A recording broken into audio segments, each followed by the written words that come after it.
Hey everyone, I'm working to hit 1,000 subscribers, and I need your help to get there. If you enjoy this content, please hit that subscribe button right now.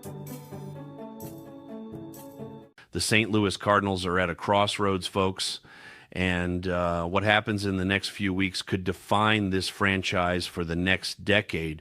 We're talking about a team that's trying to thread the needle between developing young talent and remaining competitive. And honestly, it's walking a tightrope that would make even the most seasoned circus performer break into a cold sweat.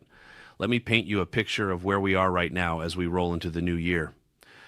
The winter meetings are behind us, that magical December period where every Cardinals fan was glued to their phones hoping for breaking news, refreshing Twitter every 5 seconds, dreaming about blockbuster moves that might never come. But here's the thing, we're now in that awkward phase where the fantasy meets reality, where the rubber meets the road, where we actually start to see what this 2026 Cardinals roster is going to look like when they take the field for opening day. And let me tell you, there are still some gaping holes that need to be filled, and they need to be filled fast. The free agent market is moving at a glacial pace this year, which honestly feels like it happens every single offseason. We keep saying it, and somehow it keeps getting slower. Can you believe that Kyle Tucker, Bob Bichette, and Framber Valdez are still out there, unsigned, as we head into January? It's absolutely wild when you think about the caliber of players still searching for homes. But forget about those guys for a minute, because we need to focus on our Redbirds and what they desperately need to do to make this team competitive while still giving the young guns their chance to shine. The Cardinals have made it crystal clear that they want to balance veteran leadership with youth development, and that's a noble goal, but it requires some very specific moves to pull off successfully. Let's start with the most glaring need on this roster, the outfield situation. Now, I know what you're thinking. Don't we have outfielders? Sure, technically we do, but let's break down what we're really looking at here. Lars Nootbaar is expected to be on the team, though his name was swirling in trade rumors not too long ago. Those whispers have quieted down significantly since the winter meetings ended, but you never know in this business. One phone call can change everything. Jordan Walker is absolutely going to be on this team, and from everything we've heard from front office decision makers, he's going to get every opportunity to succeed or fail on his own merits. Then there's Victor Scott, who has legitimate Gold Glove potential with his defense, but let's be honest, his bat needs serious development. Both Walker and Scott are incredibly young and incomplete as players, which is perfectly fine because that's exactly what this developmental year is supposed to be about. But here's where it gets interesting and a little bit concerning. When you look at the bench outfielders, you're staring at Jose Fermin and Nolan Church as the primary backup options. Now, Jose Fermin actually had a pretty solid season last year with a 793 OPS, making good contact, though he's definitely not going to wow you with power numbers. He gave decent defense, and here's the kicker. He can play both infield and outfield, which makes him valuable in today's game where versatility is king. The Cardinals are probably grooming him for more outfield work since the infield is going to be crowded, especially after some expected trades go down. Nolan Church, on the other hand, is a different story. I'm willing to give him another half season to prove himself. But the numbers from last year don't exactly inspire confidence. The statistics simply don't show that he's someone the organization can rely on for consistent production. And that's a problem when you need depth. Here's why this matters so much. With Victor Scott likely platooning and not seeing many right-handed pitchers, and with Nootbaar also having platoon tendencies, the Cardinals desperately need a right-handed outfielder who can provide some punch. Now, I'm open to a lefty as well, and I've mentioned my completely irrational love for Jesse Winker before. The guy just looks like a ball player. You know what I mean? He stands in that batter's box like he owns the place, like he should be playing the intimidating slugger in a baseball movie. He's got that presence that strikes fear into pitchers' hearts. But realistically, a right-handed bat probably makes more sense given the roster construction. Now, there's an intriguing wild card in all of this, a young prospect named Joshua Baez, who's building quite the following among Cardinals fans on social media. Could he be the guy who forces his way onto the roster with an absolutely scorching spring training? It's the dream scenario that every Cardinals fan remembers from the Albert Pujols days, when a player nobody expected just performed so spectacularly in spring that the organization has no choice but to break camp with him on the Major League roster. Baseball America just released their list of top rising prospects across all of baseball, and Baez was specifically mentioned as one of the fastest risers. He's got legitimate five-tool potential, and that's something you absolutely have to keep your eye on. But you can't bank on a prospect, no matter how exciting, which brings us back to veteran options. Want to know something crazy? Harrison Bader makes sense as a reunion candidate. I can already hear some of you groaning, but hear me out. He had a decent year last year with 1.5 wins above replacement, and his glove work is still excellent. The problem is he's probably outside the Cardinals' price range for what they're trying to accomplish this year, and he's likely going to sign with a contender that needs his defensive abilities in center field. Looking at some other veteran options that could realistically end up in St. Louis, Randy Grichuk is sitting out there as another potential reunion. I know some fans aren't thrilled about that possibility, but there are also guys like Tommy Pham, both older outfielders, who would bring veteran presence to the clubhouse and have longer track records of major league success than what we're currently looking at with Church and Furman. The beauty of signing guys like Grichuk or Pham is the flexibility they provide. If things aren't working out and Joshua Baez is absolutely demolishing minor league pitching, you can make a change without too much difficulty. Austin Hayes is another name worth mentioning who could fit this profile perfectly. But the outfield isn't the only area of concern, not even close. Let's talk about that bullpen because, folks, it needs some serious attention. The Cardinals have a young bullpen that shows promise, but outside of Jojo Romero, who might still get traded despite his name getting quieter since the winter meetings, there's a severe lack of experience. And here's my take on the Romero situation. The Cardinals don't actually need to trade him this offseason. They really don't. I think the smart play is to hold on to him, let him pitch the first half of the season, and if he's dealing and the team is competitive, his value at the trade deadline could be just as high, if not higher, than it is right now. Relievers are so incredibly volatile that their values fluctuate wildly. Look what happened to Ryan Helsley after he left the Cardinals. One bad season and a reliever's trade value plummets. So if Romero is lights out to start the year, flip him at the deadline and bring back prospects. If he struggles, he's probably off the team anyway, and nobody talks about Jojo Romero anymore. The biggest bullpen need is left-handed pitching. Right now, Nick Rakowski is literally the only lefty in the bullpen on the 40-man roster besides Romero. And that's terrifying when you think about facing lineups stacked with right-handed power hitters.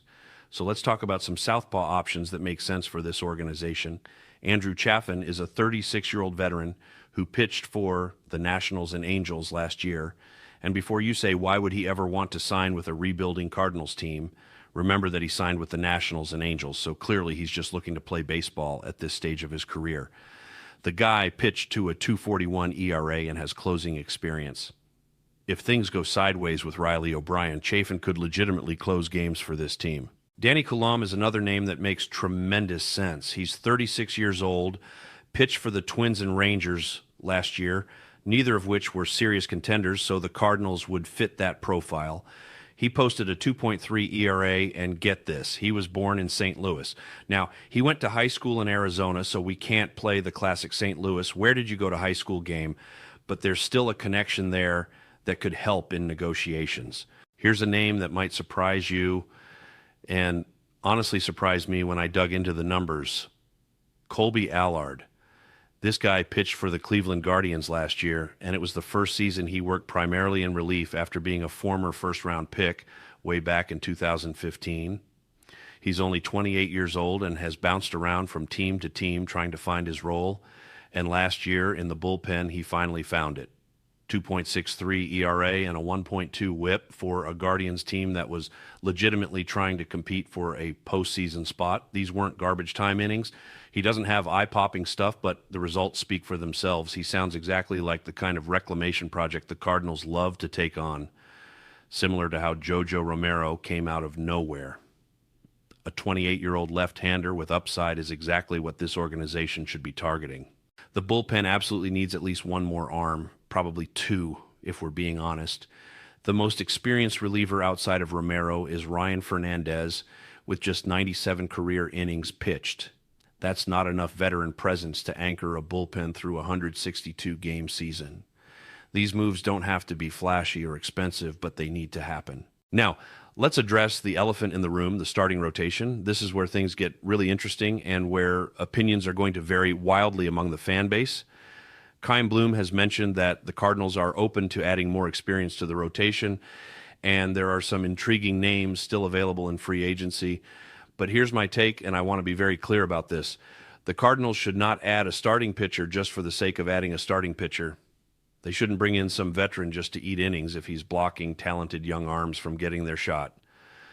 There are so many pitchers in the minor leagues beating down the door for their opportunity that it would be a disservice to their development to sign someone just to fill a roster spot with mediocrity. Having said that, I'm absolutely in favor of bringing in the right kind of veteran pitcher, someone who can genuinely help this team and potentially become a trade chip if things go well.